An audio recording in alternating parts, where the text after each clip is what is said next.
Olá, crianças. Nós estamos com um paradidático ótimo, gente. Tem tudo a ver com o nosso conteúdo na base da filosofia, né?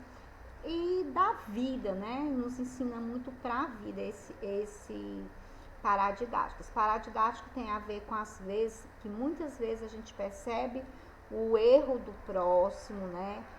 Percebe algo de errado, entre aspas, né? No próximo e não consegue enxergar os seus próprios erros, né? Muitas vezes a gente se preocupa com a vida dos outros e não resolve o seu próprio problema, né? Então, vamos ler esse paradidático, procurar entender a mensagem, né, que é muito importante, para que a gente possa se policiar nas nossas atitudes. Às vezes nós falamos com as pessoas algo que machuque e nem percebemos. Então vamos nos policiarmos mais e sempre que você for falar com alguém, pense assim: eu vou falar do jeito que eu queria eu vou tratar a pessoa do jeito que eu queria que eu fosse tratado, se colocar no lugar daquela pessoa, quer seja para dar uma mensagem, quer seja para dar uma notícia, quer seja para pedir algo. Então, há um diferencial muito grande entre você pedir e você mandar, né? Então, há um diferencial em tudo que nós fazemos. A nossa vida é cheia de diferenças. É justamente as diferenças que nós trabalhamos na nossa aula de filosofia que nos possibilitam nós aprendermos muito, não é isso? Então, nós estamos aqui com o nosso paradidático, o papel de cada um, né? Cada um de nós, seres humanos, temos um papel importante na nossa profissão, no nosso bairro, na nossa escola. Nós temos um papel importante, né? Porque nós temos muito que ensinar ao nosso próximo e nós temos muito que aprender com o nosso próximo. Então há uma troca. Então cada um de nós temos um papel muito importante no mundo em que vivemos. Nós vamos falar, nosso paradidático, como eu falei anteriormente, é o papel de cada um, da Isabel Teixeira Melo, né? E as ilustrações é do André Serino, né? Então, nós temos aqui umas borboletas no mundo encantado. Esse coração simboliza todo esse entendimento do se colocar no lugar do outro, de entender o papel de cada um no mundo em que vivemos, certo? Então, as flores têm um papel, as borboletas têm um papel dentro da natureza, as abelhas têm o seu papel, assim como o caracol, as formiguinhas, o bicho da seda, o vento, o sol, tudo que existe ao nosso redor tem o seu papel, né? Então, vamos começar?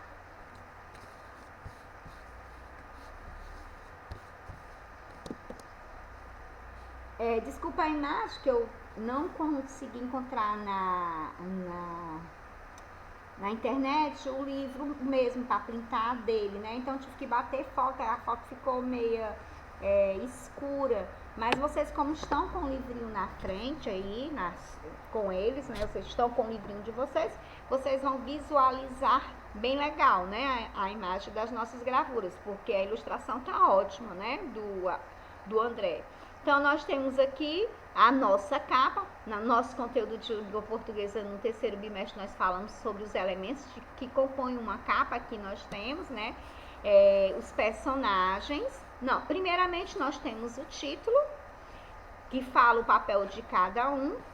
E as gravuras estão relacionadas ao conteúdo que você vai encontrar dentro do livro, né? Na parte dentro do livro, na parte interna do livro. Então, a nossa escritora, né? Escritora que escreveu a história, muito linda, a história simples, assim, o vocabulário simples, mas com a mensagem que você vai levar para a vida toda, certo? Então, o texto é de Isabel Teixeira Mello e as ilustrações, como eu falei anteriormente, é do André Serino, né? Então, a editora Mais, né? Franco, editora Franco. Nós temos as ilustrações chamativas, nós temos o título em destaque, né? Nós temos o colorido, né?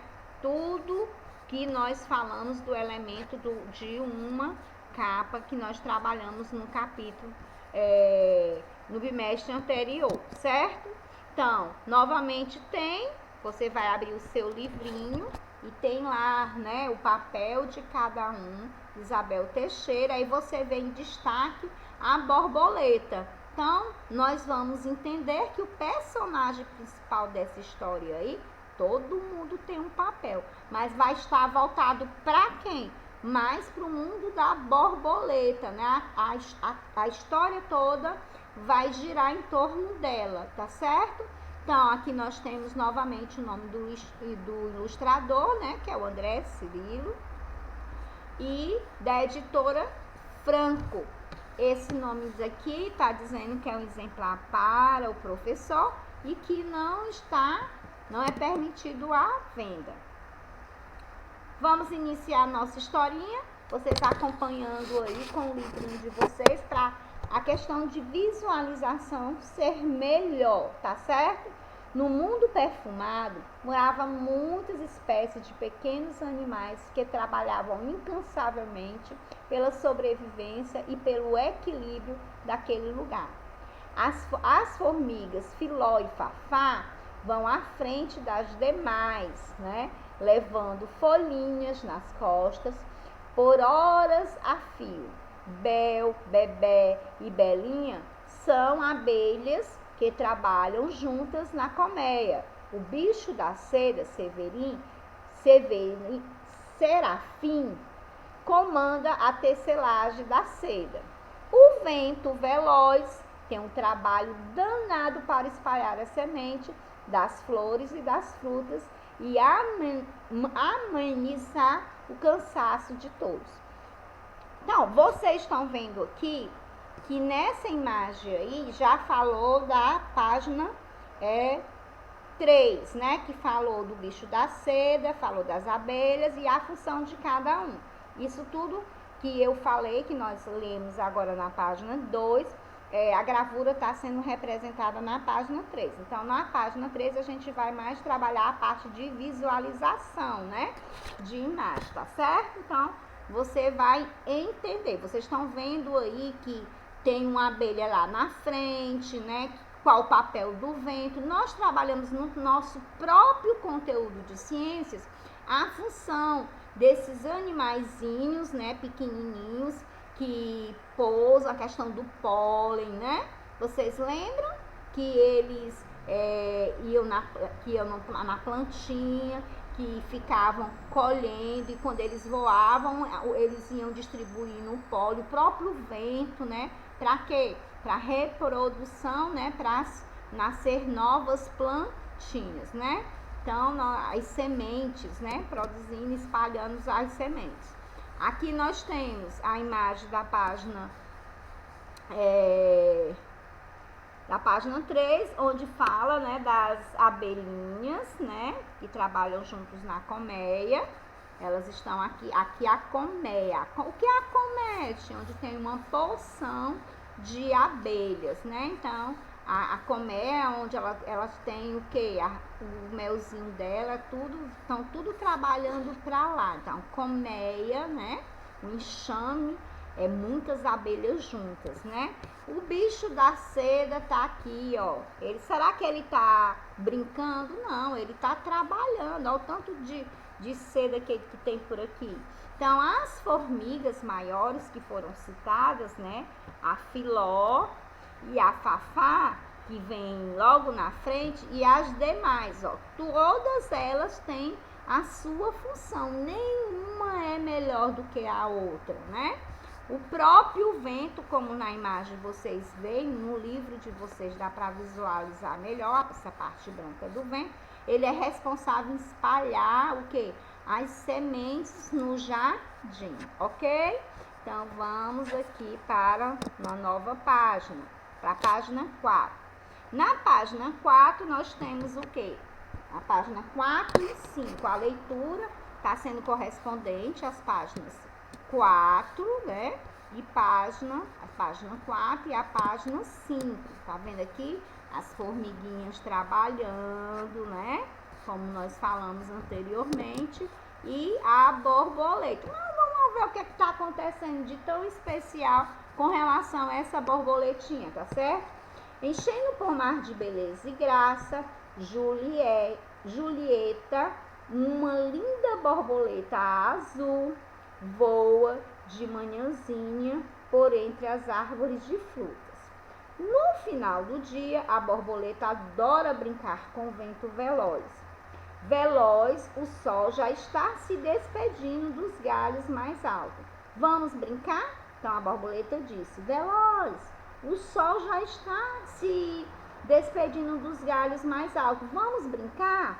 Espere só um pouquinho, Julieta, que estou refrescando as formigas que andam sob o sol quente o dia inteiro. Olha só, o vento está trabalhando, né? E ele vai esperar o final do expediente dele, que é quando as formiguinhas param ou continuam a trabalhar mais sem o sol, né?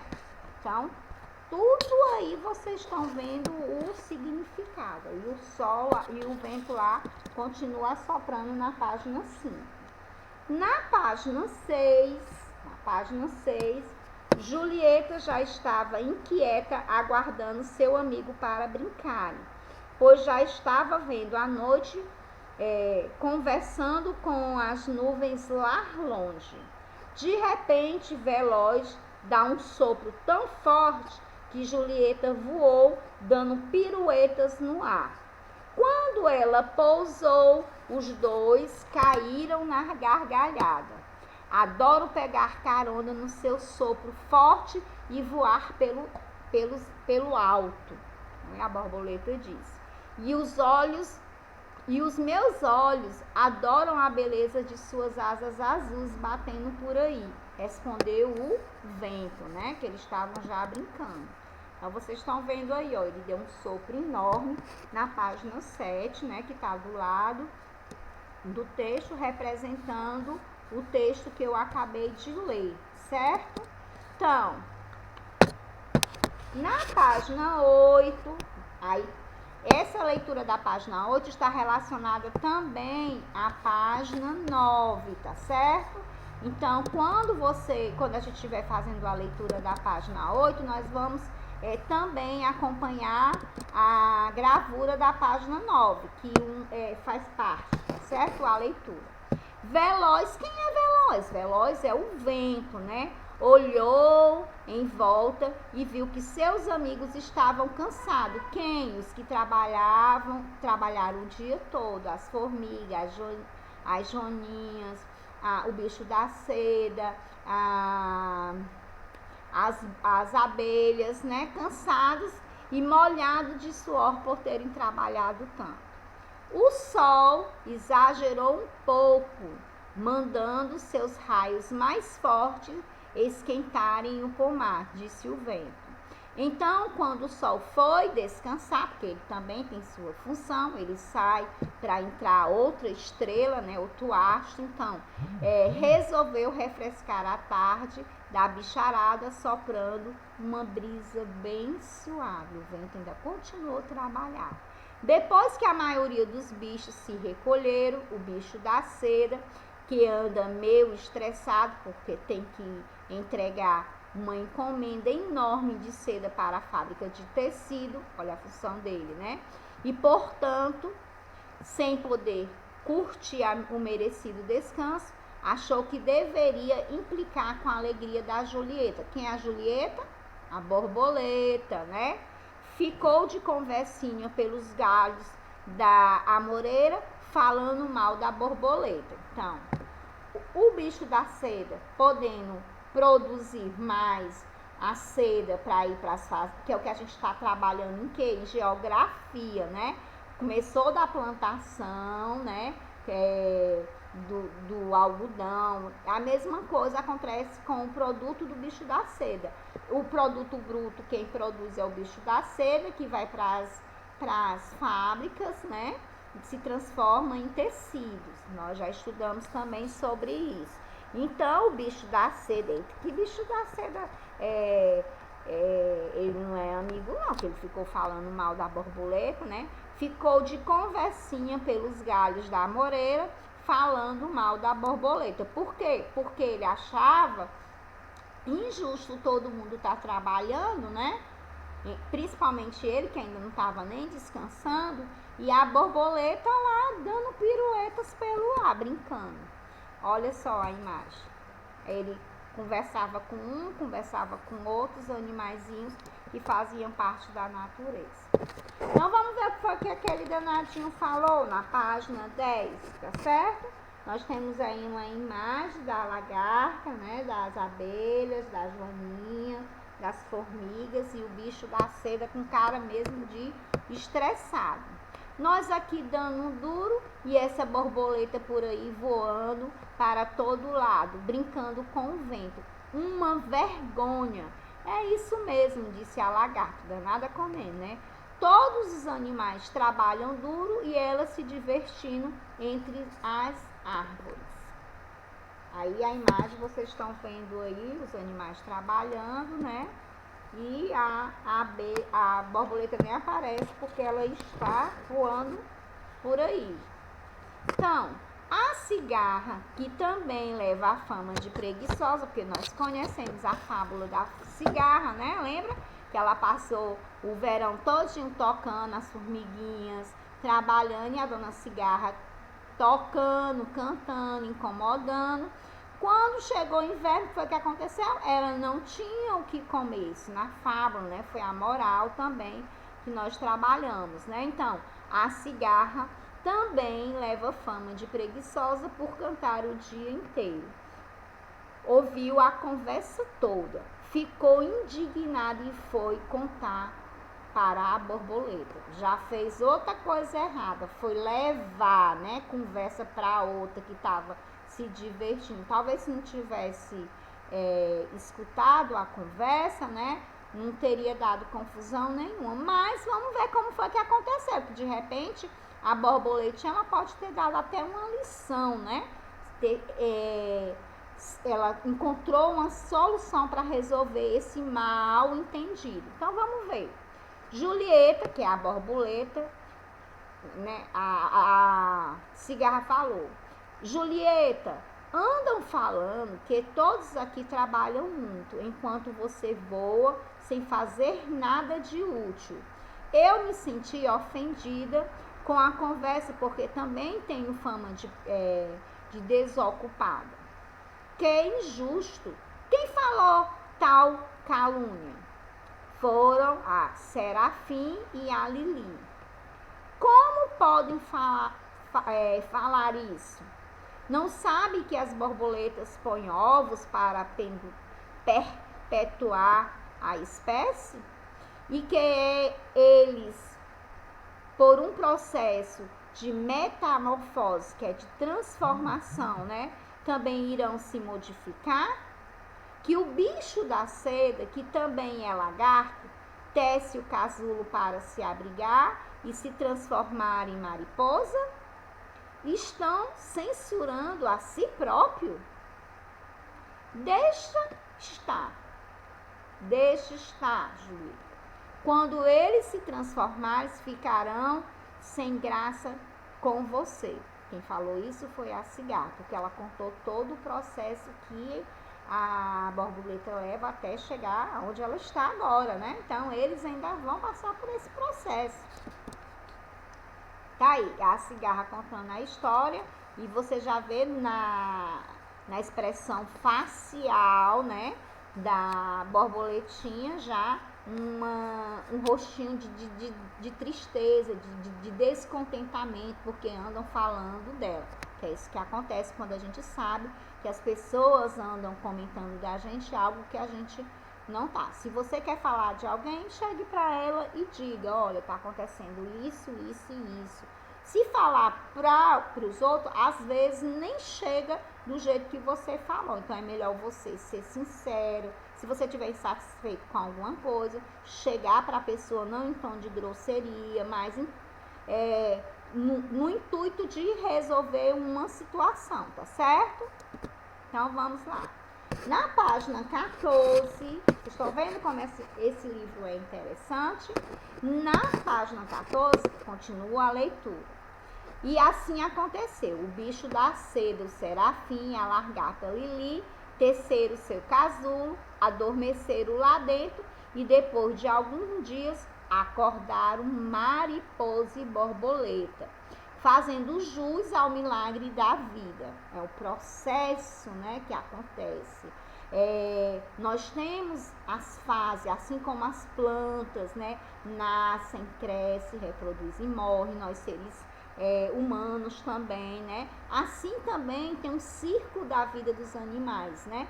Que os animais, no caso do bicho da seda e do lagarto, eles passam pela metamorfose, que é o quê? Que é a transformação. Ao abrirem suas belas asas no primeiro voo, Julieta veio e os amparou para um novo desafio. Agora não mais como lagartas, né? Não foi preciso dizer nada. Eles já haviam compreendido que cada ser tem uma importante função no equilíbrio da natureza, mesmo que pareçam desnecessário, né? Eles achavam que a borboleta estava voando para lá e para cá, ela não tinha função. No entanto, ela tinha. Ela estava o quê? Distribuindo pólen, né? Para quê? As sementes, os pólenes que ela, né? Tem todo esse processo. Então, e saíram os três bailando pelo ar, tornando aquele pomar ainda mais lindo e encantado. A história chega ao fim, gente, com essa lição aí. Não julgue os outros pelo que ele aparenta ser. Muitas vezes as pessoas dizem que a primeira impressão é a que fica. Nem sempre, porque às vezes você vive num mundo fechado, né, trancado, com a cara fechada, mas por dentro você é uma pessoa maravilhosa. Então você tem que dar a oportunidade das pessoas chegarem próximo a você para vocês conhecê-la, né? Para vocês descobrirem o que há de maravilhoso, de bom dentro de cada um de nós. Não existe a pessoa 100% boa e não existe as pessoas 100% ruins. Então nós precisamos dar oportunidade às pessoas de nós conhecê-las, né? De conhecê-las. Então, se você não conhece, você não pode julgar. Então, precisou o serafim, né? E a Lili, né? Passar pelo processo para entenderem. Talvez tenham ficado com tanta vergonha quando eles dormiram e acordaram já transformados, né? Passado pela metamorfose, pela transformação, que quando eles perceberam, eles estavam iguais a quem? A borboleta, né? Então, aqui nós temos no final do nosso livrinho mais informações, né? Com relação ao nosso livro, tá certo? Temos nossa personagem aí já com um rosto mais alegre, né? Porque ela fez com que os animais envolvidos na conversinha, né? Do leve trás, entenderam a importância dela na natureza, que seria, no caso mesmo, importâncias que eles iam ter a partir daquele momento. Que ela já havia passado, né, pelo processo que eles estavam quando eles criticaram ela. Então, nós temos aqui no final, né, aqui nós tínhamos a capa, aqui nós já temos o final, certo? O finalzinho, que quer conhecer os animais que habitam o pomar perfumado, ou prefere brincar com o vento veloz e a borboleta azul? É só abrir o livro e se encantar com essa história cheia de graça e beleza. E lição, né? Uma lição para a vida. Se você conseguiu entender o que eu expliquei, né? Você vai ficar com isso pro resto da vida. Você não vai julgar as pessoas, né? Você vai tentar entender os porquês de cada situação, não vai ficar levando a conversa, vai chegar junto do coleguinha ou de alguém, se você estiver no seu trabalho, sentar e tentar encontrar algumas soluções e não sair com conversinha com um e com o outro, porque nunca chega no ouvido da pessoa que está sendo falada, comentada, né, do jeito que estava se comentando no momento, tá certo? Então, nós temos aí na primeira foto, né, a imagem da autora do livro, da Isabel, que ela nasceu em Fortaleza, Joia, né, no Ceará. Tem um filho quase médico que se chama Marcelo, é estudante de medicina, que é a inspiração. Cresceu no meio de livros, pois seu pai era professor e hoje trabalha como educador, né, e na distribuição de livros do Ceará. E é uma apaixonada por ler e por animais, né? Quero que vocês gostem dessa história. Eu particularmente amei tudo, amei os animais, amei a importância de cada um, amei a lição, né, que a história deixa para vocês crianças, né? Eu achei muito interessante. E tem aqui o André, que é um artista plástico, é ilustrador de livro infantil, adora a natureza. Fiquei muito feliz por ter sido convidado para ilustrar o livro, o papel de cada um. O pomar pode parecer pequeno, mas reflete a grandeza e representa a diversidade do mundo em que vivemos, né? Nele podemos observar a importância de cada planta, de cada bicho. Nós, seres humanos, temos um papel fundamental no cuidado e na preservação do nosso planeta azul. Gente, essa história é uma história de respeito, de empatia, de equilíbrio ecológico e a importância de cada um na natureza. Eu, particularmente, não conhecia essa história, fiquei encantada, né, com tudo, desde o início até o final. E espero que vocês tenham gostado também. Beijo, fiquem com Deus e até a próxima. Tchau, tchau.